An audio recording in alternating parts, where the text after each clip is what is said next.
Kirill Kaprizov was not able to score in the shootout, and the Minnesota Wild fall 4-3 to the New York Rangers. We break down all the action on tonight's Locked On Wild postcast.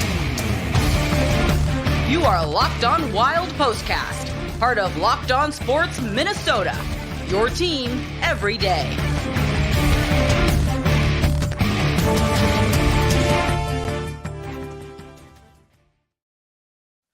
Minnesota Wild fall 4-3 in a shootout to the New York Rangers, and we are breaking down the action in tonight's Locked On Wild postcast. Seth Topol joined by Kevin Gorg. And Kevin, unfortunately, the Wild fall in this game. They were at full strength for the first time in a while, though, which was good to see.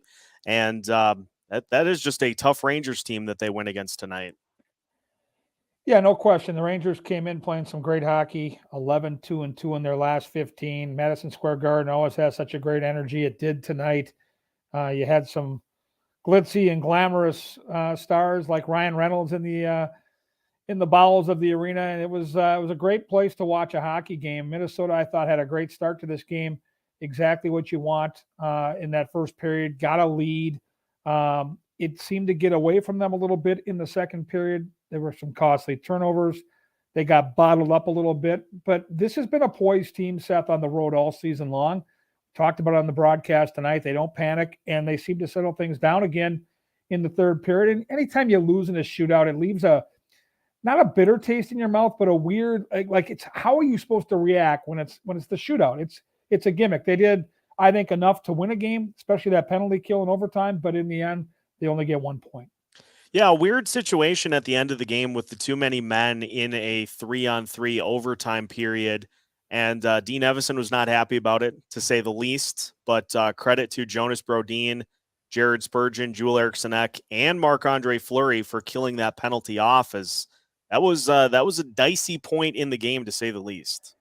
Yeah, 4-on-3 is something you don't practice defensively very much. And I loved how Dean Evison used his time out about midway through that PK to get those guys some rest. He knew that those were his three best penalty killers, and if they were going to get to a shootout situation because they were late into the overtime at that point, he had to rely on those three guys to carry the load, and they did. They were awesome in that situation. And once again, I feel bad for Marc-Andre Fleury. He left the ice tonight right by where I stand to do my post-game work, and he was extremely upset about the shootout and the way it went. And I know that when you're a goaltender, you get way too much credit when you win and way too much blame when you lose. But he's been very hard on himself these last couple of starts, and you feel for the guy because, once again, he battled his butt off through that entire game, gave some great, I think, opportunity for the team to win, especially in that second period when, let's be honest, Seth, they could have been down a goal or two after that period. They gave up 20 shots in that middle frame, and I thought Fleury once again put his team in a position to win.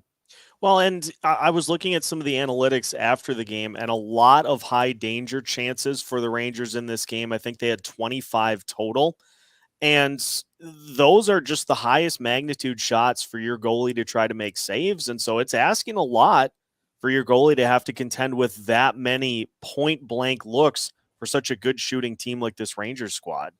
Yeah, you can't blame the goalie tonight again. A lot like the game in Buffalo. The Wild have to clean some things up, and I'm going to just draw a line through that St. Louis game because I think both teams coming off back-to-backs with travel were tired, so that was a lower-scoring game, in my opinion, for that reason. If you look at the last two games against skilled teams like Buffalo and the New York Rangers, Minnesota's kind of gotten away from what they do well, which is frustrate teams, shut teams down, and win with defense first and play the transition game to create good offense. They didn't do that in these two games. They got into a bit of a track meet in stretches of those two games, and it cost them. We saw goals from Kirill Kaprizov, and of course, Mats Zuccarello scored against his former team. And it is fun to see those two back on the ice. I'm sure Kirill is ecstatic to have Zuccarello back.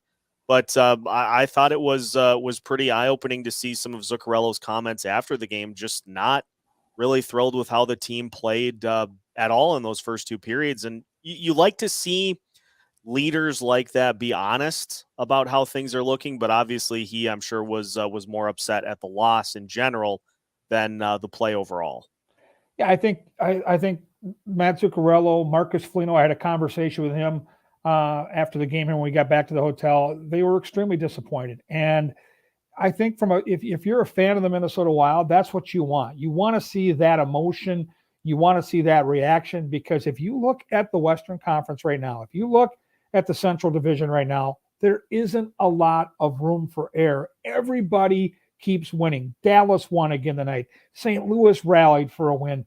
Everybody around you is getting 2 points. And when you get 1 point in Buffalo, when you come back and lose to St. Louis and you get only 1 point tonight, you're leaving points on the table. And for players like Mats Zuccarello and Marcus Foligno, they know how much that matters, not just to get into the postseason, but also the positioning once you get there.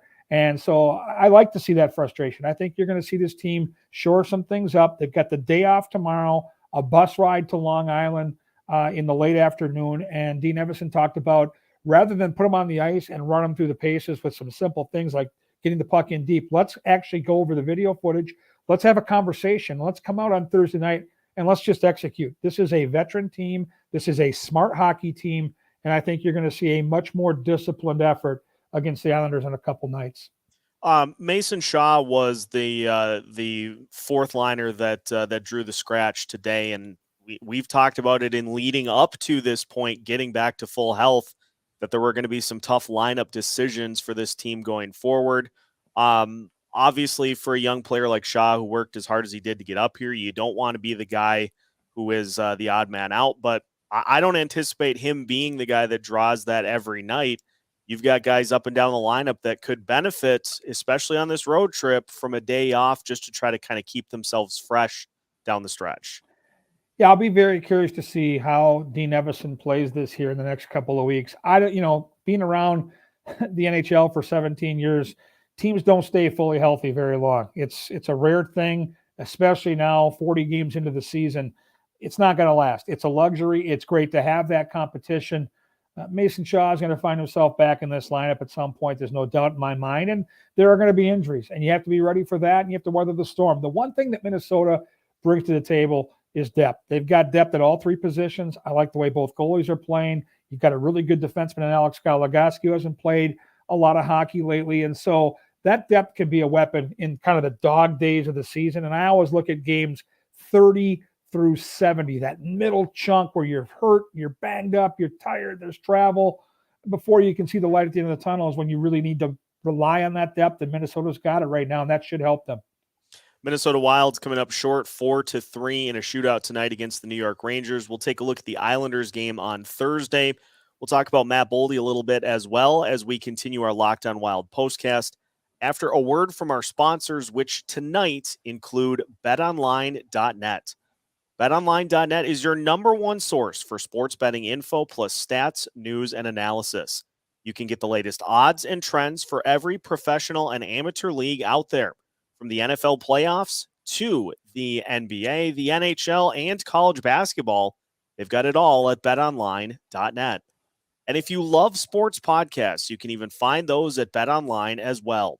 They're always the fastest and easiest way to get your betting info.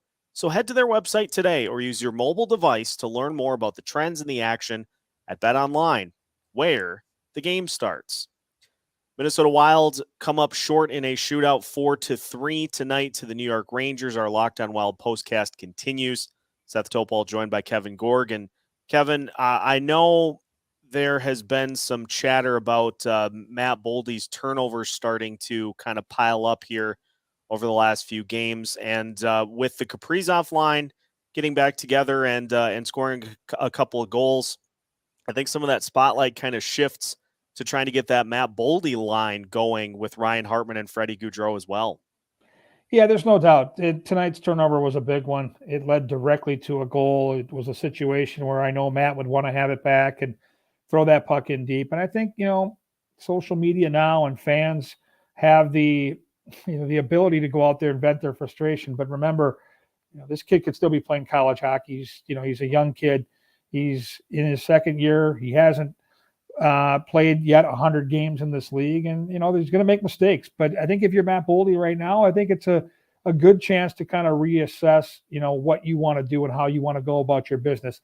I think sometimes kids, when they get into a stretch where they're not producing, press a little bit and cheat a little bit and try to do too much. And I think That's exactly where we are right now with Matt Boldy. They want him to simplify his game. They want him to get that puck to the net and use his big frame. He has so much skill. He cares so much about this team and winning that I think sometimes it can be counterproductive when you get inside your own head and think you got to go out there and every shift make a game-changing play to win a game. You don't need to do that. You got plenty of talent on this team. Make the simple plays. Get back to what really has brought you success in your career now. He's one of those guys that seems to find the puck. And so if you can get the puck in and get on a forecheck, it always seems to end up on a stick around the net anytime.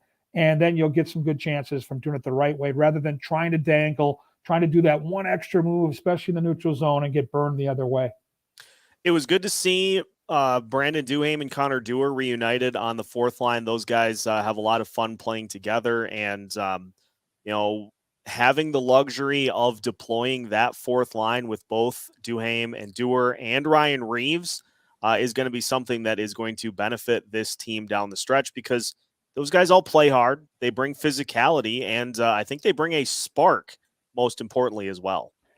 I've talked to a handful of coaches in this league, most recently my good friend Donnie Granato out in Buffalo, about what Minnesota brings to the table and why it's so difficult. And what some of these coaches continue to come back to is how heavy this team is front to back. And that's a fourth line that can go out there, late in periods at crunch time and wear teams down by getting on the forecheck. Duhaime is physical. He's fast. He's aggressive.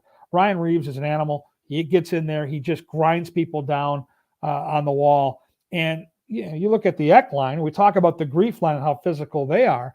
And then you heard Lou Nanne on the broadcast tonight talk about how good Kirill Kaprizov is in the trenches and on the wall, which he is.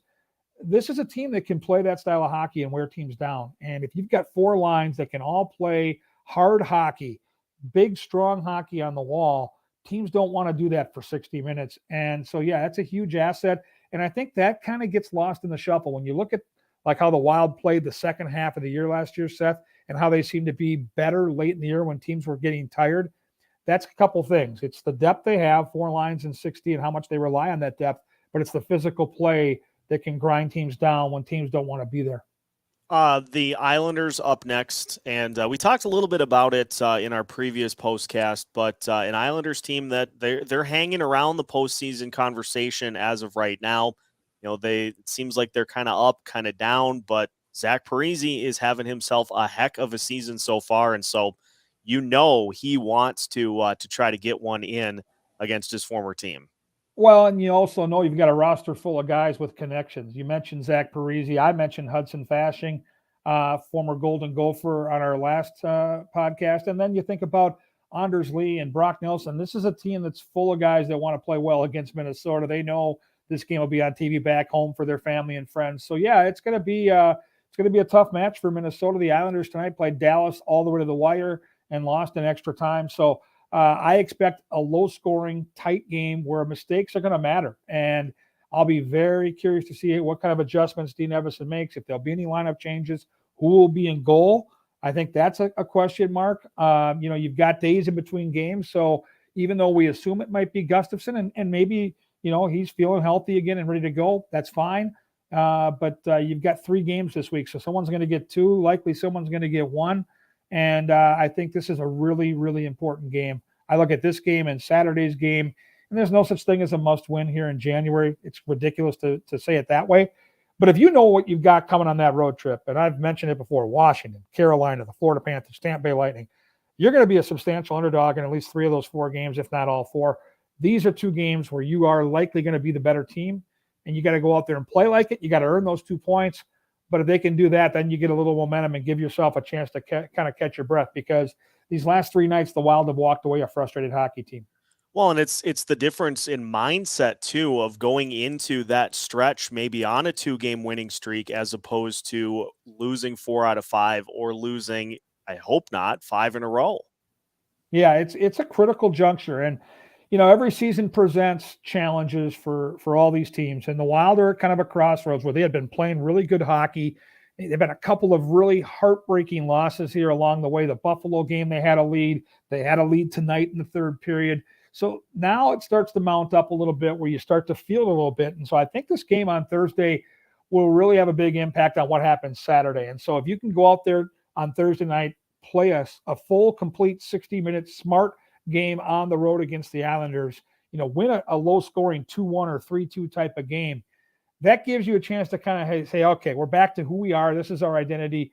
You have a game on Saturday where you're going to be the big favorite before you go on that road trip, and that can kind of set the tone and get the ball in motion. You lose that game on Thursday. Now you almost feel like you have to win Saturday, and you don't even want to think about if you don't get the job done there, because you're staring down just a really hellacious road trip. That's going to be fun. The dads are going to be on the trip, and they're going to have special guests on the trip on the Florida part of it. It's really going to be a cool time. We have an extra day or two in Florida for these guys to kind of really enjoy some warm weather and some sunshine. But boy, I'll tell you, all these activities take on a different dynamic if the team isn't doing well. So I look at this next week as a really critical juncture in the middle part of the season for the Minnesota Wild.